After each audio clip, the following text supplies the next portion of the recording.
আল্লাহর ক্ষমার দরবার যে কত বিশাল আমাদের ধারণাই নাই, আপনি কল্পনাও করতে পারবেন না। ইউ কান্ট ইমাজিন আল্লাহর রহমতের দড়িয়া যে কত বড়। আপনি কত গুনাহ করছেন, অন্যায় করছেন, নামাজ ছেড়েছেন, মারে বকেছেন, জুলুম করেছেন, যত পাপই করেন আল্লাহর রহমতের দড়িয়া আপনার পাপের চাইতেও বড়, ঠিক কিনা?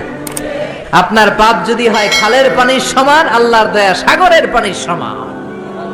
আপনার গুনাহ যদি হয় পাহাড়ের সমান, আল্লাহর দয়া আকাশের সমান। চিল্লায় বলেন ঠিক কিনা? এজন্য নবীদের ভুল নাই, নবীদেরকে মাফ করে দিয়েছে কে? চারটা গেল, মোট 10টা বলবো। 10টা বলেই আলোচনা শেষ, কোনো ওঠা বসা নাই, মনোযোগ দিয়ে শুনেন। 5 নম্বরে হলো মুআজিজা। সব নবীকে মুআজিজা দিয়েছে কে? আপেল দিছে কে? আমরা খাওয়ার জন্য? মাশাআল্লাহ, অনেকক্ষণ ওয়েট করতেছে। মাশাআল্লাহ, জান্নাতে এই ফাকিহা দেয়া হবে। ফাকিহা, ফাকিহা মানে কি? ফল। তো এই ফল পেয়ে জান্নাতীরা বলবে, আল্লাহ হুজুরদের কাছে তাফসীর মাহফিলে এত ওয়াজ শুনলাম, এইটা দিবা সেইটা দিবা, ফল দিবা, তো আপেল দিছো কেন? আপেল তো আমরা মাদাইয়া বাজার থেকে কিনে কিনে কত খাইছি, আপেল দিছো কেন? ওয়া উতুবিহি মুতাশাবিহা, দুনিয়াতে যে আপেল খাইছি ওরকমই তো লাগে। আল্লাহ বলেন না, এটা ওই আপেল না। দুনিয়ার আপেল খেতে হলে কাটতে হয়, পানিতে ধুইতে হয়, তারপরে চাবাইতে হয়, খোসা ছিলতে হয়, তারপরে খেতে হয় এবং সুস্থ থেকে হজম করতে হয়। কোন ঠিক কিনা? জান্নাতের এগুলো একটাও নাই। দুনিয়ার আপেল খাওয়ার সময় বোটা ফেলে দাও, জান্নাতের বোটা ফেলা দরকার নাই। জান্নাতের আপেলের বোটায় কামড় দিয়ে দেখো, মিষ্টির চোটে বেহুশ হয়ে যাবা। জান্নাতের ফলের বিচি ফেলা লাগে না, জান্নাতের ফলের খোসা ফেলা লাগে না, খোসা সহ খাবা। দুনিয়ার আপেলের এক স্বাদ, কমলার ভিতরে এক স্বাদ, তরমুজের ভেতরে এক স্বাদ, জান্নাতের এক একটা ফলের ভেতরে 70 ধরনের স্বাদ ঢুকিয়ে দিয়েছে কে? আবার দুনিয়াতে যদি কারো পেট খারাপ থাকে, আঙ্গুর খেলে ঝামেলা আছে না নাই? হজম করা লাগবে, খেয়ে দুধ খেয়ে হজম করা লাগবে। জান্নাতে দুধ খাবেন, মদ খাবেন, মধু খাবেন, মিনারেল ফ্রেশ ওয়াটার খাবেন, ফল খাবেন, হজমের কোনো ঝামেলা নাই। খাওয়ার পর একটা ঢেকুর দিবেন, অটোমেটিক সব হজম করিয়ে দিবে কে? সব নবীকে আল্লাহ মুআজিজা দিয়েছেন। কি দিয়েছেন? সবাই বলেন মুআজিজা। সবাই বলেন কি দিয়েছে? মুআজিজা মানে মিরাকেল, অলৌকিক বিষয়। কারণ উনি যে নবী আমি বুঝবো কেমনে? উনি চোখ বন্ধ করে বলে এইমাত্র জিব্রাইল ওহী নিয়ে আসছে, হাসা কইছে না মিছা আমি জানি, কিন্তু উনি যদি মুআজিজা দেখায় তাহলে বুঝবো উনি নবী। টু প্রুভ হিজ প্রফেসি, তার নবুয়তির প্রমাণ করার জন্য আল্লাহ মুআজিজা দিয়েছেন। কত সুন্দর ইসলাম! নবীকে এমনি এমনি পাঠায় দেন নাই, সাথে করে মুআজিজাও দিয়েছে। চিল্লায় এখন ঠিক কিনা? সব নবীকে চমৎকার চমৎকার মুআজিজা দিয়েছে কে? ইউসুফ আলাইহিস সালামের মুআজিজা হচ্ছে তাবিরুল আহলাম। তিনি স্বপ্নের ব্যাখ্যা করতে পারতেন। কি করতে পারতেন? সবাই বলেন। আমরা স্বপ্ন দেখি কি দেখি না? ঘুমাইলেই স্বপ্ন দেখি, রাজা হয়েছি, বাদশা হয়েছি, বাংলাদেশের মন্ত্রী হয়েছি, ঠিক কিনা? ওইটা দেখি এখনো টিনের ঘরেই শুইয়া রইছি। চিল্লা এখন ঠিক কিনা? আমরা এরকম স্বপ্ন দেখি, অদ্ভুত অদ্ভুত স্বপ্ন দেখি। অনেক ধরনের স্বপ্ন হয়, কিছু আছে আদগাসু আহলাম, এগুলোর কোনো মিনিং নাই, অর্থ নাই। কিন্তু কিছু কিছু স্বপ্ন আছে যেগুলোর কিছু মিনিং বা অর্থ আছে না নাই? কোন স্বপ্নের কি অর্থ শোনা মাত্রই সাইয়েদনা ইউসুফ বলে দিতে পারতেন, এক অক্ষর হেরফের হতো না। চিল্লা এখন সুবহানাল্লাহ। এটা হচ্ছে ইউসুফ নবীর মুআজিজা।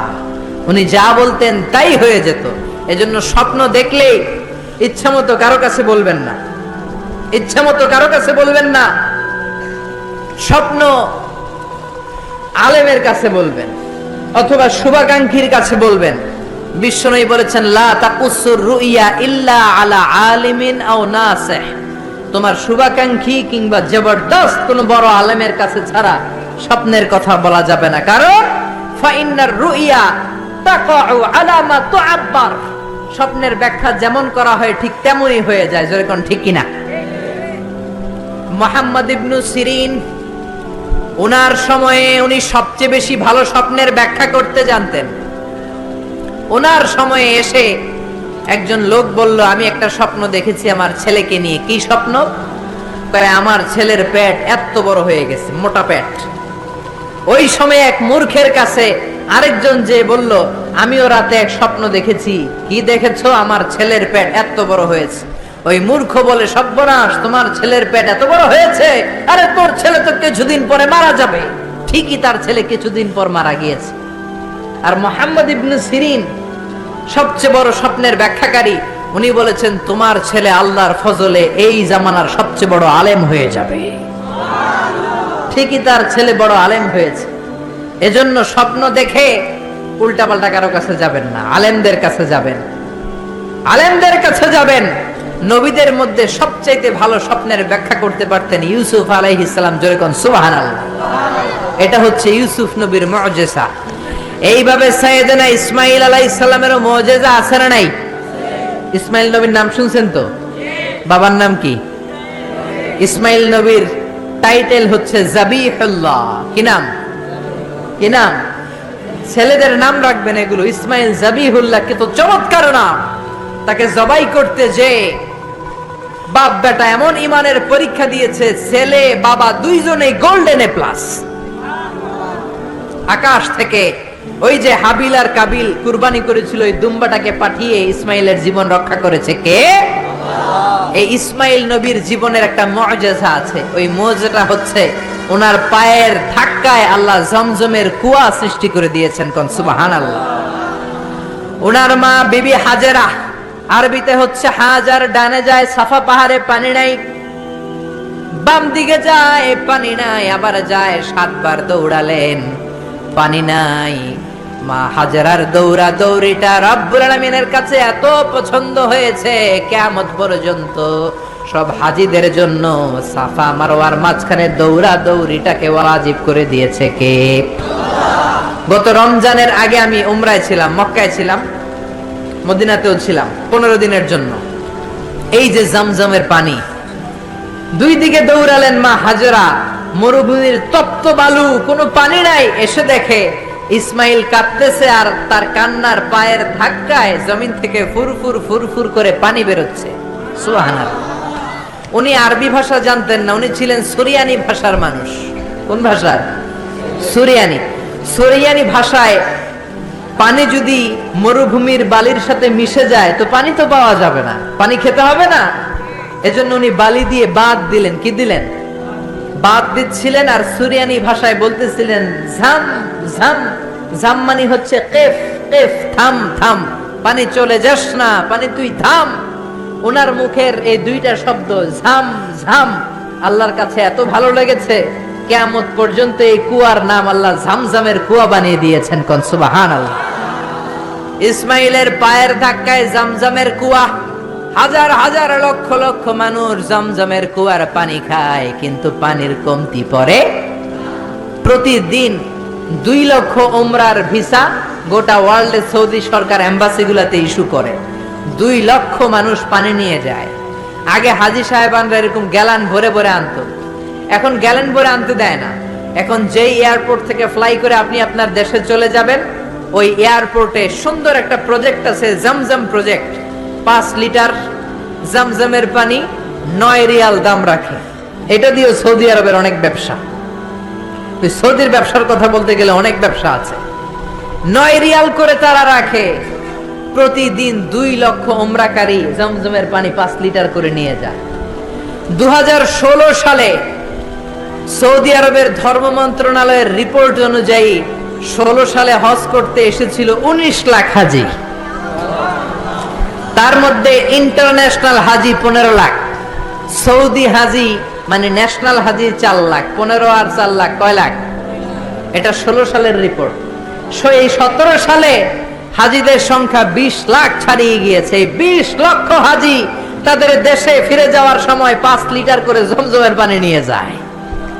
কিয়ামত পর্যন্ত গোটা বিশ্বের মানুষ জমজমের পানি খাবে, কিন্তু এই জমজম কুয়ার পানি 1 ইঞ্চিও নিচের দিকে নামবে না। কোন সুবহানাল্লাহ। কারণ এটা সাইয়েদনা ইসমাইলের মুজিজা, পায়ের ধাক্কায় বেরিয়েছে। জোরে কোন ঠিক কিনা?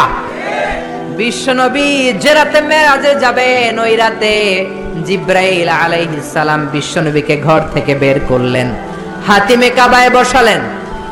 মেরাজের রাত্রিতে বিশ্বনবীর গলা থেকে নাভি পর্যন্ত ছুরি দিয়ে কেটে ফেললেন। এটাকে বলে ওপেন হার্ট সার্জারি। কি বলে? এই বিশ্বনবীর সিনা চাক, এটাকে কি বলে? শাক্কে সাদর, সিনা চাক, ওপেন হার্ট সার্জারি এখান থেকে আবিষ্কার হয়েছে। চিল্লায় পড়েন আল্লাহু আকবার। জিব্রাইল বিশ্বনবীর বুকটাকে ছিঁড়ে ফেললেন, বিশ্বনবীর অন্তরটাকে বের করলেন, কলিজাটাকে বের করলেন। তারপর জমজম কুয়ার পানি দিয়ে ওই কলিজাটাকে ধৌত করলেন। পড়েন সুবহানাল্লাহ। জমজম কুয়ার পানি দিয়ে ধৌত করা হয়েছে। এটা হচ্ছে সাইয়েদনা ইসমাইলের মুজিজা। চিল্লায় পড়েন আল্লাহু আকবার। এটা কোরআনের মজলিস। প্রতি মুহূর্তে রহমতের বারিধারা নাজিল করছে কে? চিল্লায় বলেন কে? সব নবীকে মুজিজা দিয়েছে কে? সুলাইমান আলাইহিস সালামের মুজিজা হচ্ছে ওয়া উল্লিমনা মানতিকাত তাইর ওয়া উতিনা মিন কুল্লি শাই। উনি পাখির ভাষা বুঝতেন। আপনি পাখির ভাষা বুঝেন? আমি বুঝি? পৃথিবীর কেউ বুঝে? যে কোনো পাখি কথা বললেই সুলাইমান আলাইহিস সালাম পাখির ভাষা বুঝে ফেলতেন। চিল্লায় পড়েন আল্লাহু আকবার। আবার আল্লাহ ওনাকে একটা স্পেশাল সিকিউরিটি বার্ড দিয়েছেন। সিকিউরিটি বার্ড, এটার নাম হচ্ছে হুদহুদ। কি নাম? সবাই বলেন কি নাম? কোরআনে এই পাখির নামটা আছে হুদহুদ। কি নাম? হুদহুদ। এই হুদহুদ পাখি সুলাইমান আলাইহিস সালাম ওনার সিংহাসনটা বাতাসে ভেসে বেড়াতো, যেমন করে এখনকার প্লেন আর রকেট গুলো ভেসে বেড়ায়। সিংহাসনও ভেসে বেড়াতো ওনার হুদহুদ সিকিউরিটি বার্ড, এটাও ভেসে বেড়াতো। এটার কাজ ছিল কোথায় পানি আছে পানির সন্ধান দেয়া। এর চোখের মধ্যে এমন মেগাপিক্সেল আল্লাহ দিয়েছে। মেগাপিক্সেল বুঝেন? মোবাইলের ক্যামেরা দিয়ে আমরা জুমিং করে দূরের জিনিস দেখি না? ওর চোখে আল্লাহ হুদহুদ পাখির চোখে এমন মেগাপিক্সেল দিয়েছে, 5000 4000 ফিট উপর থেকেও জমিনের দিকে তাকালে জমিনের কত শত ফিট নিচে পানি পাওয়া যাবে, উপর থেকেই এটা ধরে ফেলতো। কোন সুবহানাল্লাহ। এটা ছিল সুলাইমান আলাইহিস সালামের মুজিজা। এরকম সব নবীকে মুজিজা দিয়েছে কে? এরপরে সব নবীরা ছিল বাশার, মানুষ ছিল। কি ছিল? ইন্নামা আনা বাশারুম মিসলুকুম, আমি তোমাদের মতোই মানুষ। বিশ্বনবী বলেন আমি তোমাদের মতোই মানুষ। পার্থক্য হলো ইউহা ইলাইয়া, আমার কাছে ওহী পাঠায় কে? নবীরা কি মানুষ ছিল না জিন ছিল? সবাই বলবেন মানুষ না জিন? মানুষ না ফেরেশতা? নবীরা অসুস্থ হতেন, নবীরা ব্যথা পেতেন, নবীরা বিপদে পড়তেন, নবীরা জন্মগ্রহণ করতেন দু একজন নবী ছাড়া। আদম আলাইহিস সালামের মাও নাই বাবাও নাই, ঈসা আলাইহিস সালাম মা আছে বাবা নাই, বাকি সব নবী মায়ের পেট থেকে এসেছেন। চিল্লা এখন ঠিক কিনা? তারা আহত হলে টকটকে রক্ত বেরোতো, ওনাদের ক্ষুধা লাগতো, ওনারা বাজারে যেতেন, বিয়ে করতেন, সন্তান হতো, এন্তেকালও করতেন। চিল্লায় বলেন ঠিক কিনা? এরপরে সব নবীরা পুরুষ ছিলেন। কি ছিল? নারী নবী ছিল? কেউ জানলে আমারে বলেন, আমি জানি না। নারী কোন নবী ছিল? হিজরা কোন নবী ছিল? সব নবী ছিল পুরুষ। কি ছিল? এই প্রত্যেকটার দলিল আছে, বলতে গেলে লম্বা সময় লাগবে। সর্বশেষ সব নবীরা আহইয়াউন ফি কুবুরিহিম ইউসাল্লুন, সব নবীরা তাদের কবরে জীবিত, সালাম দিলে সালাম শুনে। চিল্লা এখন ঠিক কিনা? নবীদের লাশ পচেও না গলেও না। বিশ্বনবী বলেন ইন্নাল্লাহ হাররামা আলাল আরদি আন তাকুলা আজসাদাল আমবিয়া, রব্বুল আলামিন জমিনের জন্য হারাম করে দিয়েছেন নবীদের লাশ পচবে না, গলবে না, কিয়ামত পর্যন্ত অক্ষত অবস্থায় কবরে আছে না নাই? 9 নাম্বার রাইল গানাম, সব নবীরা পৃথিবীতে রাখাল ছিল। কি ছিল? জোরে বলেন, চিল্লায় বলেন। সাহাবীরা বললেন ইয়া রাসূলুল্লাহ এটা কি বললেন? বিশ্বনবী বললেন হ্যাঁ, বুখারীর বর্ণনা মা মিন নাবিয়্যিন ইল্লা রাআল গানাম, এই দুনিয়ায় যত নবী ছিল সব নবীরাই রাখালগিরি করেছে। সাহাবারা বললেন আপনিও করছেন নাকি? বিশ্বনবী বললেন হ্যাঁ হ্যাঁ, মক্কার জমিনে কুরাইশদের ছাগল পেলে পেলে আমি টাকা কামাই করেছি। সুবহানাল্লাহ। আপনি যত বড় নবীর ইতিহাস পড়েন না কেন, সব নবীকে রাখাল হিসেবে পৃথিবীতে পাঠিয়েছে কে? কারণ রাখাল বড় কঠিন একটা চাকরি, এই ডিউটিটা বড় কঠিন। ছাগল যারা পালছেন তারা জানেন। ছাগল পালছেন না? যেহেতু আশেপাশে গ্রাম আছে, আমিও ছাগল পেলেছি, তবে কুরবানির আগে 10-15 দিন যত সময় পেয়েছি ছোটবেলা ছাগল পেলেছি। ছাগলের রশি ধরে ডানে টান দিলে এটা বায়ে যায়, আছে না নাই?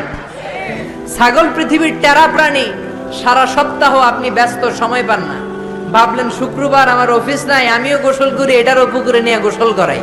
এটা রশি ধরে টান দিবেন সামনের দিকে, ওর বাপের কিরাও খামি দিয়া দাঁড়ায় থাকবে।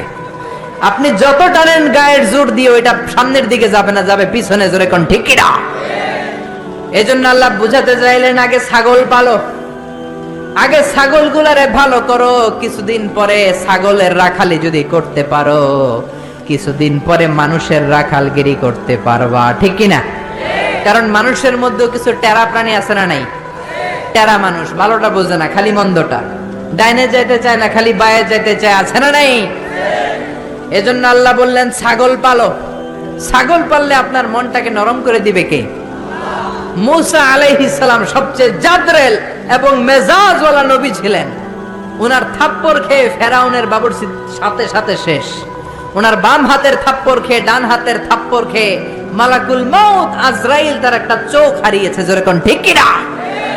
এই নবীকে দিয়েও ছাগল চড়িয়েছে কে? 1 বছর নয়, 2 বছর নয়, টানা 10 বছর মুসা নবী ছাগল চড়িয়েছেন। শোয়েব আলাইহিস সালামের বাড়িতে উনি যখন গেলেন, শোয়েব বলল কালকে থেকে ডিউটি পালন করবা। কারণ শোয়েব নবী দেখলেন আমার মেয়ের বয়স 8 বছর। কয় বছর? চিল্লায় বলেন কয় বছর? আমার মেয়ের বয়স হচ্ছে 8 বছর। আর 10 বছর যদি এই লোকটারে আমার বাড়িতে ডিউটিতে রাখা যায়, আমার মেয়ের বয়স হবে কয় বছর? 18তে বিয়ে দেওয়ার সুযোগ আছে না নাই? বাংলাদেশ সরকারের তো নিয়ম করছে 18 কমে বিয়ে দেওয়া যাবে, আইনত দণ্ডনীয়। চিল্লায় বলেন ঠিক কিনা? 10 বছর ডিউটি করলেন। প্রথম দিন ডিউটি করতে যায় দেখে সর্বনাশ, ছাগলের পাল ঢুকাইতে হবে খোয়ারে। উনি ডান দিকে যায়, ছাগল দৌড় দেয় বায়ে। উনি বাম দিকে যায়, ছাগল দেয় ডাইনে। ঘামতে ঘামতে মুসা নবী অজ্ঞান। উনি একটা গাছের লাঠি ভেঙেছে, লাঠি দিয়ে পিটায়া ছাগল গুড়ারে আধা মরা করেছে, কিচ্ছু করতে পারে না। প্রতিদিন পালতে পালতে 10 বছর ছাগল পালতে পালতে যখন মাথাটা ঠান্ডা হয়েছে, তখন ডিউটি মুক্ত করেছে কে? আল্লাহ। এজন্য নবীরা হচ্ছে আমাদের জীবনের মডেল। সালমান খান, শাহরুখ খান, ঋত্বিক রোশন কোন নায়ক, কোন ক্রিকেটার, কোন ব্যান্ড সঙ্গীত তারকা আমাদের মডেল নয়। চিল্লায় কোন ঠিক কিনা?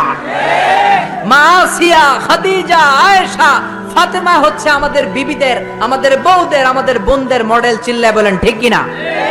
এজন্য নবীরা যেভাবে সবর করেছে, ওইভাবে সবর করে দাওয়াত দেওয়ার দরকার আছে না নাই?